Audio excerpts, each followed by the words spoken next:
This is Nesbeth. All when I'm me alone, me still a stay strong. The world full of hate, me no dey have to stay long. Till me dead, you know a straight nation. Now sell me soul, me love, me salvation. Keep it locked. You're watching Straight Talk with the General himself, Big Son. I know Nesbeth and Darcy. No. A very pleasant good morning, ladies and gentlemen. It is Sunday in Jamaica. Today, we're going to be talking Straight Talk. As you know, Straight Talk is a new series that Big Stone started, and I want everyone to be a part of it, to communicate with me, send me messages in text and so on. And pretty soon when I do my Sunday live, I'm going to be having the phone lines open up. So if you want to talk to Big Stone one-on-one, we can talk, and we can talk about just about anything. But I would want to have my platform steer clear of political things, which is going to implicate one party or the other. I don't want to have that kind of platform. I want a platform that we can reach out to the needs of the people. How best can we help our brothers and sisters in Jamaica? That's the kind of platform I want. Anyway, today's Straight Talk is about my first day, my first time in the United States of America. What happened to me? What caused me to change to become this great Big Stone that I am today? I'm just going to take you on a part one because it's a very long story, but I'm just going to take you step by step to my experience in the United States of America. August 15th, 1980, I flew to the United States of America on American Airlines.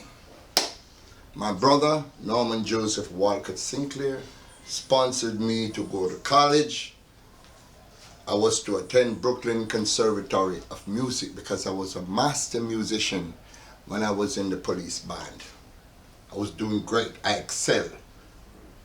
And so when I got to the United States, my mind was focused on music. So Norman Sinclair, wherever you are, man, he's deceased now. I'm dedicating this program to you, my brother, who also was a medical doctor. He was an orthopedic surgeon when he passed away. But my life in the United States. So the very first morning, I got up. I was in Queens, Jamaica, Alice, Queens, Jamaica. And I said, let me go downstairs. I was at this apartment building. And I said, let me go downstairs and check out my environment. Remember, I was only 23 years old at that time. So I saw a pleasing plump woman walking down the street with a little dog, a nice, fat, sexy girl, you know? And I said immediately, psst, psst. I started calling, hey, fatty, boy, baby, you look fat and nice, you know? Me, I tell you.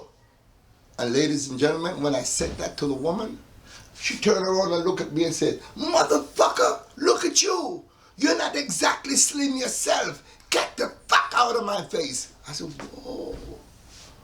So I couldn't understand what was going on with women for another 6 months before I even say hello to a woman. Because in Jamaica, it was customary at that time to say, fatty, how you do, boy, baby, you're fat and round like an English pound, you know. But in the United States of America in 1980, that wasn't a compliment. It was an insult.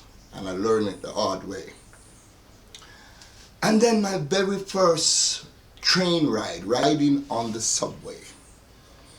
When I got on the subway, I was frightened. I saw different people coming in. These doors keep going out and stop at different stations and so on. And different people was coming in. I saw some people dressed in full black. You know, white people, black, yarmulke, black, overcoat. Who are these people? And they don't even speak. They come in the train and they hold on, or they might be reading a book until they stop. Station number 26. You see them like robots and they get off. Systematically. Then you had other people coming in with a big boom box there. Boom, boom, boom, boom, boom. And then you had different types of people coming on. And then when I walk around my own neighborhood and walking and seeing the different stores that we had Remember, this is 1980, 15th of August. And all the stores that I saw was either owned by Asians, Chinese, Pakistani, Arabs, Jews, white folks. I never came across one store owned by a black person. But I never thought of it as anything because, you know, coming in from Jamaica, that's all we're accustomed to.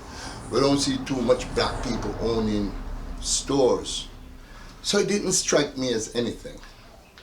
But as I begin to learn every day about the subway system, the different people, the different culture, the different mind, I want to investigate myself because on the 15th of August, 1980, I did not know I was a black man. I know my skin tone was dark. And I've heard the word black a couple of times, but growing up in the 50s, I was born 57, early 60s, people don't see skin color that much. We see an Indian looking person, we say, oh my God, look at, he got pretty ear, the Indian got pretty ear, and that's how we saw it. But we didn't see ourselves less staff because everybody, Indian and so on, going to the same school, walking barefooted and so on. So it wasn't a problem when I was growing up as a kid in Jamaica. But in the United States of America, then I start to see how all of us, not just Jamaicans coming over there, but people that was born and bred in the United States, all of them was at the bottom of the ladder. I was shocked. At the bottom of the ladder? How come we're not excelling? What's going on? And then I start to do some research. I start to do a whole lot of reading. Yes, I went to work and so on, but as soon as I get a chance, I get close to an elder that's an American citizen. Erskine Bean, may your soul rest in peace, man. Pick up yourself. Erskine possibly would have been about 100 years now. So if you're alive still, Erskine Bean, much love. If you're not, may your soul rest in peace, man. Thank you for the knowledge. And then going to work at a wholesale. This was like the depot where everything comes in and you pack it out and so on and so forth. I did that kind of job while I was there. I started to learn about Marcus Garvey. I started to learn about Malcolm X, Booker T. Washington. Yes. Bobby Seals from the Black Panther. Nelson Mandela, Steve Bantu Biko, Patrice Lumumba, Kwame Nkrumah, all these great freedom fighters, Thomas Sankara. And I said to myself, wow, wow, wow, wow, wow, wow. And then when I learned of all these great freedom fighters, Malcolm X, Martin Luther King, all of them studied the life and the legacy of Mr. Garvey, the Right Honorable Marcus Messiah Garvey. I felt good. I felt proud because I was born in the same parish as Mr. Garvey. I was born in St. Anne. All right? Go to the St. Anne Hospital and look at my record. July 3rd, 1957. Big Stone was born there. But after learning about myself and learning who I am, I start to learn some more things and more things about the culture. And I have a friend by the name of Orville Scholar Williams. He's all the way up there in Edmonton now. We talk practically every day. And we exchange ideas because, you know, Orville is a school teacher and educator. And I strive to hang with like-minded people. So we are hanging together as friends. And he told me of a lady back in the 80s, when I migrated to the United States, when they say the country was going to be a communistic country. And a lot of people was actually leaving Jamaica to migrate to the United States, to England, to Canada. A lot of people practically sold their house for little or nothing. One man sold his mansion for $3,000. I'm telling you, my friend Orville told me of that scenario. One man was selling his house for as little as $3,000. Anyway, this lady to live in the United States of America, in New York. And she was actually living in a project. She was staying there with a friend. And while she was in the projects, a white lady came over to her and offered her something to eat. He didn't tell me whether she accepted it or not, right? But it dawned on her that what she left in Jamaica, which was houses, cars, businesses, etc., etc., and she's now in the United States of America, she sees someone who's of whiter complexion handing her some food, but living in the same environment, because you know the projects of New York are what it is, the projects. So it kind of awakened her a little bit to say, what am I doing here? I'd rather to go back to Jamaica, and even if it become a communistic country, I prefer to stay here, because at least it's my country. 1961, John F. Kennedy said, ask not what your country can do for you, but what you can do for your country. See? So, there are other peoples like that. There are people in England right now. My friend Orville told me that he had a friend that was working, an Indian man, and he said the Indian man was working in an odd job and didn't like the work that he was doing, and the fact that I'm overseas now in Canada, it's better than Jamaica. And he was practically crying. Look at me with a broom, sweep mopping out a store when I own businesses in Jamaica. So it happened to a lot of people. They got scared and they ran away from Jamaica. And now, fast forward to 2024, that I've amassed so much knowledge from living in the United States, meeting people, could have easily get involved with drugs and start to get high and do things. You know what I mean? And my whole mind would be blown and lost. I'm home in my country, doing my best for my country. My civic duty I'm doing for Jamaica, because I love this country and I love the people so much. Straight talk is what my program is all about, so that's what you're gonna get. Ain't nothing wrong with anyone leaving Jamaica. Big up Violet Eva Mahoney Brown in this one. Ain't nothing wrong with you leaving Jamaica to find out what is going on in a different country. Nothing is wrong with exploring new frontiers, new ideas, new friends, new culture, and so on. But most of you who left Jamaica really want to come back to Jamaica, but guess what? They don't have any money. They didn't lay a foundation when they were there. Not that much was there for them, but the little that they could have scraped.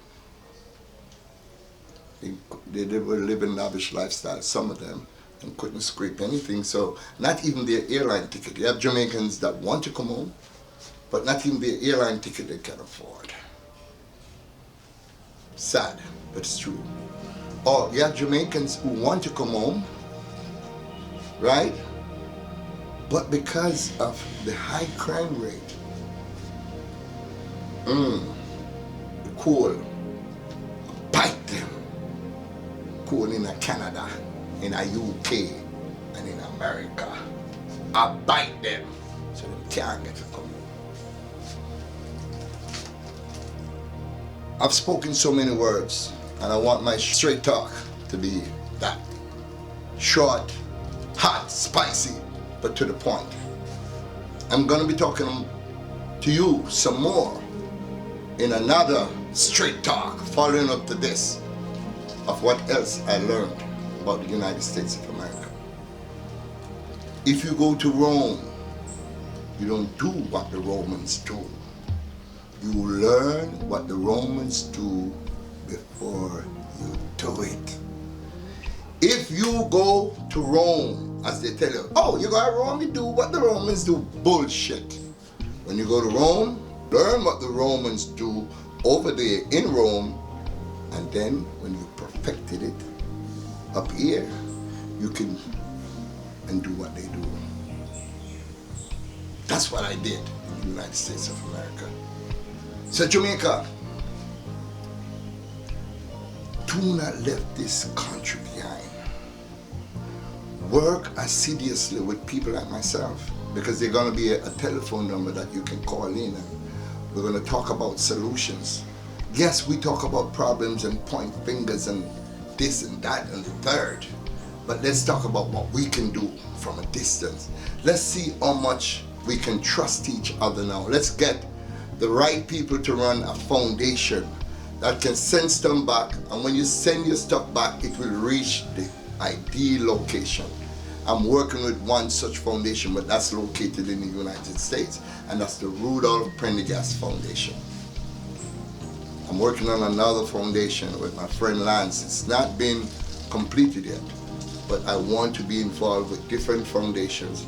And there are a lot of people that need stuff that you have that you don't need, that you could practically sell to help make someone's life in Jamaica a whole lot better. Let's start it from the grassroots up. Straight talk with Big Stone, that is what it's all about. I love this country so much. I can afford to live elsewhere. I could be living in the United States of America right now as I speak. I'm here in a tenement yard with all my friends. And guess what? I'm happy. Stay tuned for the next Straight Talk on Big Stone Television. Like and share this video, because this video is just a synopsis of what is to come. Arvil William, I salute you. Eru Aisha Kamusa Menelik, my friend, my teacher, my Jekla, get well soon, because we still have a whole lot of work to do. And Marcus Garvey, One Destiny concert, want you to come out and support it. October 20 at the National Arena. Caesar Kalanji, Beanie Man, Queen Africa, Nesbeth, Jashi, Jem Myers. Admission, early bird $6,500. Right, VIP $8,000. But if you wait till the early birds are out, then it's gonna cost you $8,500 at the gate or $10,500 for VIP. Come out early. Showtime starts at 5 p.m. Owen Blacker Ellis is one of your MC, all right? See you there, man. Come out and support Marcus Garvey in schools. The Marcus Garvey Foundation needs money to send these children to schools and to give them the right books and so on. Support this worthy cause. Come the 20th of October, 5 o'clock. I salute you. Thank you for watching.